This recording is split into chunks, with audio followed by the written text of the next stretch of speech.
So this was a destination water source for them. They know I'm gonna go get a drink at that sawmill pond. Yep. Cedar tree, since it's all sloping, Yep. we can cut a channel and collect all that water. And They love this water hole more than any other water hole. look at this, it's like a cattle trail in here. Yeah, we actually call this the crossroads because so you can see up there. We'll take those cedars out because Yeah, for sure. All right, we're out at Pro Staffer Phil's 165 acre Southern Missouri Ozarks farm. We're going for a winter tour and some winter scouting. We'll start with some fails. Well, you know what? We're going to make this more about the scouting. We'll get back on the food plots a little bit more once the snow's gone and the plots are a little prettier. What do we think of that? All right. You seen any bucks missing antlers just yet? I have not. A lot of my 2.5-year-olds came back. They've buddied back up. They're running together like they did all summer. Okay. So that's kind of a good thing. They all come back. The pressure's off. But when I see that, what it tells me though is testosterone's dropping, which means antlers are going to start dropping pretty soon when that happens. So we shall see how that goes. But we're going to pull this. I'm hopeful this year. They're back in my green plots, bucks. Not a ton, but once the sun opens them a little more, I'm hoping both of us find a good shed season. Let's put I it would that like way. to find some sheds. There's no doubt about that. I would like to find some sheds.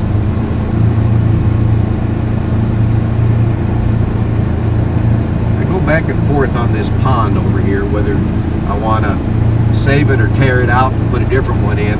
But the tracks around it are amazing right now because they're hurting for water with everything froze down. And now I'm back thinking we're going to try saving it.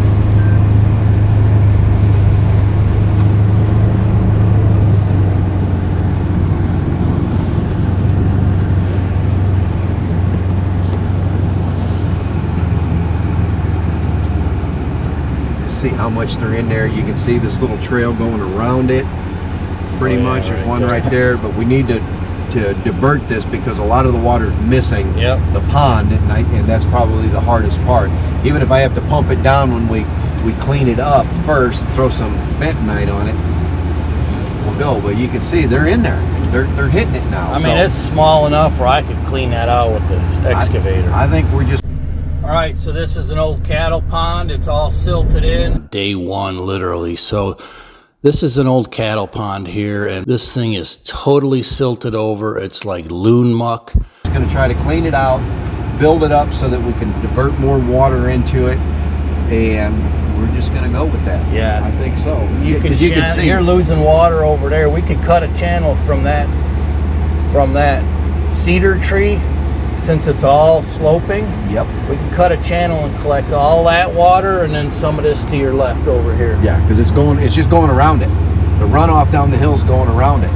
But you look right here, coming around, you'll see a path coming up on the levee, the backside of the levee. They're just up in here. Where is that? There it is. Oh yeah, there it is. There. You're right. They are all up on it. So they're using it. Is that your trail? That's a trail right there. Yeah. Well, you got it. Oh, here it is. All right. Yeah. Well, there's a split. All right. So, yeah, the deer they cut this corner a lot. That's why I had to move that blind. Look at this. It's like a cattle trail in here. Yeah, we actually call this the crossroads because the deer come through here amazing, and I'm going to put a ladder stand for that early season when it's too hot to be in the blind. Get underneath of these cedar trees and try to get some shade and catch them coming through the gate and cross them. But this is definitely a hot spot. I wouldn't necessarily hate having a blind if I could get one back behind there and have enough shade for it. But that other watering hole is up there. We'll go that way in a little bit. All right. And that other water hole, well, we'll go that way now. That other water hole. So they come back and forth through here to that water hole because it's hidden better. Instead of using that one in the daylight, they like this one in the daylight, and they go around it. I mean, they got a lot of options, and they're pretty smart about using them. be kind of our first look at a improvement.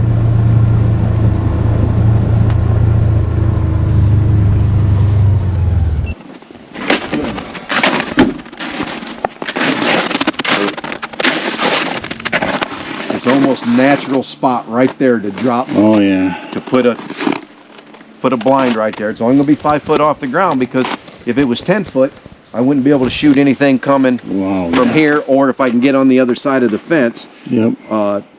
It's still only gonna be 5 foot. If I can get on the other side of the fence and then shoot some lanes through here, but they come and go on the backside more so. Now there's a ramp, and we'll go down there. They use it a lot, because I got a lot of pictures, and I'll send you some of them.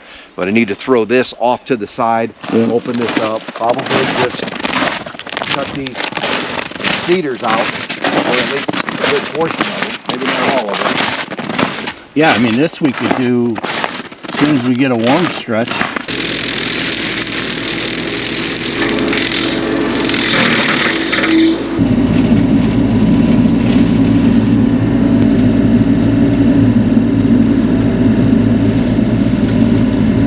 Breathe the free air.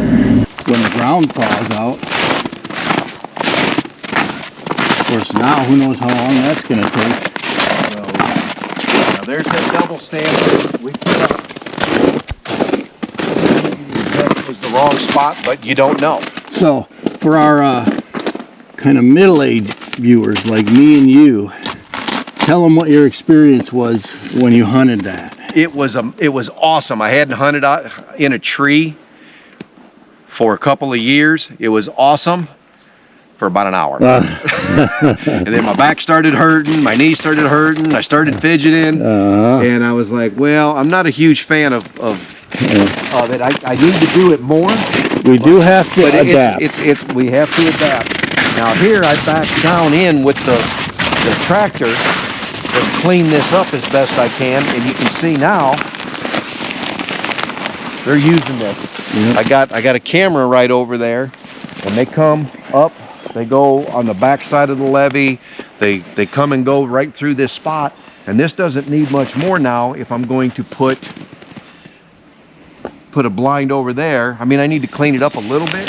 Oh yeah. My hands are twitching. I want to get the excavator out here. See the stobs. Yeah. This was so grown up right here that I don't think they could get in. I don't think they could get in here. So I opened it up. I've not walked this far down because I wasn't walking down here in the summer. So you want all this cleaned up? Well, or at least some of those cedars, but I still may want to just leave the most of those cedars there and just clean it up so that it's got shot angles. There's no sense in taking. I'd say it depends where you put that tower. Right. We're going to put the tower up. That's going to come pretty quickly here, and I'll put the tower up and then I mark. I've got and we can do a little deeper dive video on how I do that. I mean, I put stuff out. I use flagging tape. I use the little flag stakes.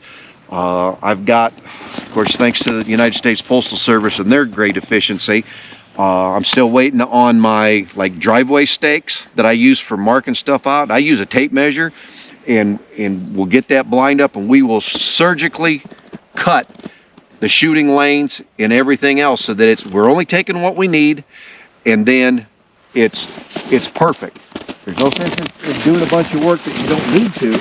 Yeah. I don't think I'm going through, but let's find out. This looks to be at least 3-4 inches, if not more. Holy buckets. It's just for our viewer family here. We are in a cold snap that's about 15 to 18 degrees colder than normal for what, a week now? Or plus. I'd say we're 20 degrees colder than normal right now. We're seeing single digits. We're seeing highs in the low 20s, and our average right now should be 38 degrees. I think I've seen. So you can see up there. We'll take those cedars out because for sure to the right of that big tree is where that blind will go.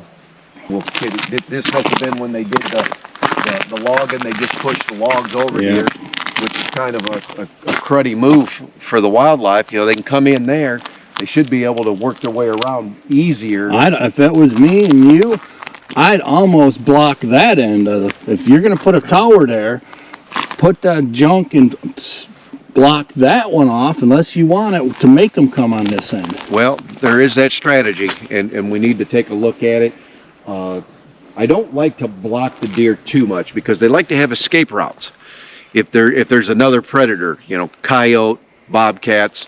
I got a red fox that uses this. I got him on camera constantly going up and down.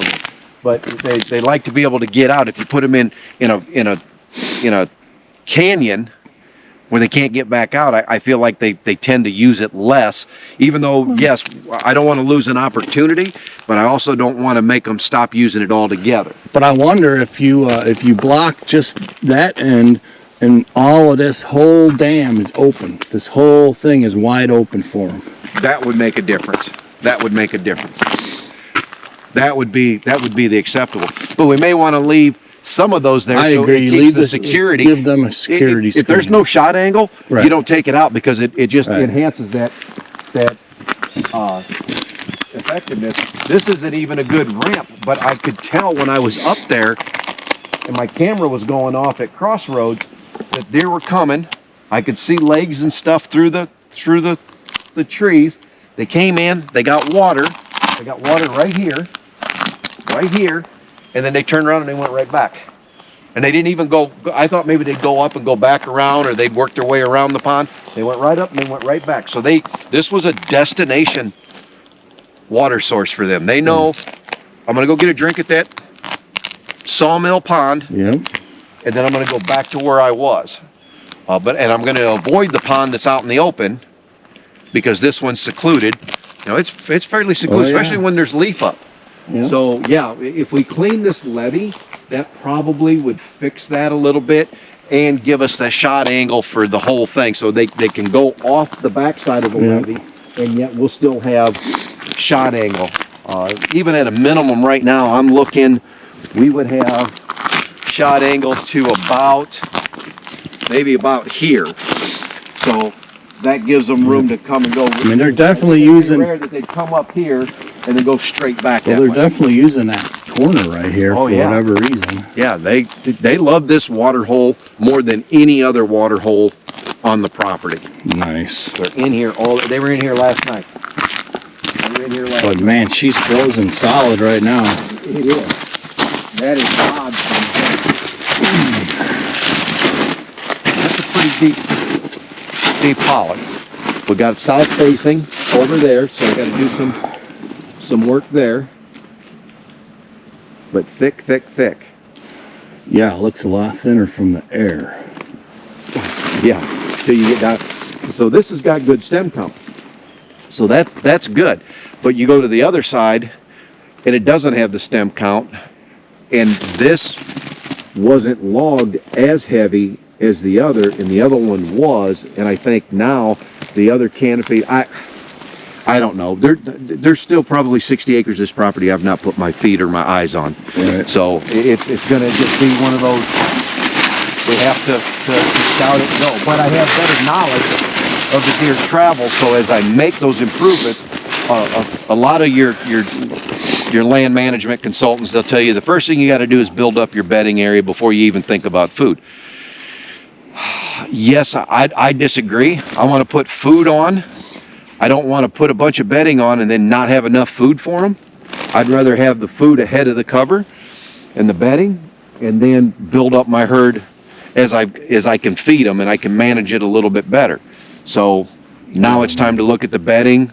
It was sufficient until mid-November, and then as things started to really thin out, so did the deer. They didn't have the cover that they wanted, or they just generationally have been